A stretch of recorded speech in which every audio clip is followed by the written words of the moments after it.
yaşayan bizim dəyərli soydaşlarımız. Əgərlərim xəbəriniz yoxdursa, Azərbaycanı tanımırsınızsa, məndən soruşun. Mən özüm Azərbaycanlıyam.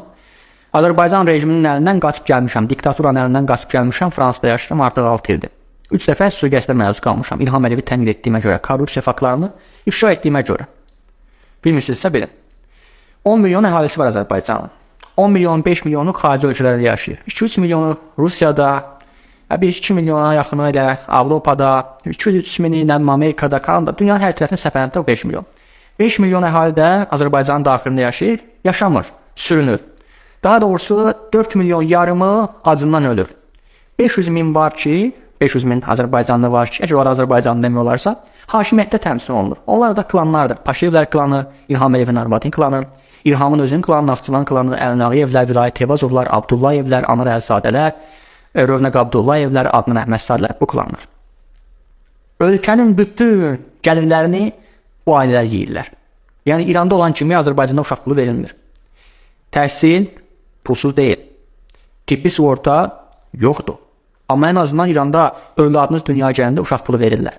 Dövlət sizə yıxılmışsınızsa əlinizdən tutub göyə qalxısır. Baxmır, siz Azərbaycanlısınız, farssınız, nəsiniz, öz vətəndaş kimisə qayğı görsədir. İranda dünyaya göz açmışsınız onun üçün. Amma Azərbaycanda belə şey yoxdur. Azərbaycanda uşaq dünyaya gələn kimi, uşaq dünyaya gəlməmiş özü rüşvətini alırlar. Ana bətnində özü roddama kirişir, doğsun uşağı. Doğmamışdan qabaq deyirlər pul ödəməlisən, pul ödəməsən doğa bilməlisən burada. Və bunu da bilin ki, o dedim abi ya 4 milyon yarım Azərbaycanlı ölkə daxilinə qalıb. Xəstələndə Azərbaycan xəstəxanalarına inanmırlar, qaçırlar İrana. Bu günləri etiraz etdiyiniz ölkəyə, devirmək, parçalamaq istədiyiniz ölkəyə qaçırlar. Yəni Azərbaycan o qədər də sizin təsəvvür etdiyiniz kimi güllü çiçəkli bir yer deyil. Oturun təbrinizdə Allahınıza şükür edin ki, bu günlərin molla rejimi olsa belə sizə ən azından əl tutur, sizə qayğı görsədir. Təbii ki, diktatorlara qarşıyam mən, bütün rejimlərə qarşıyam, sizin haqlıdır mitikləriniz. Nə əldə etmək istəyirsiniz, edin.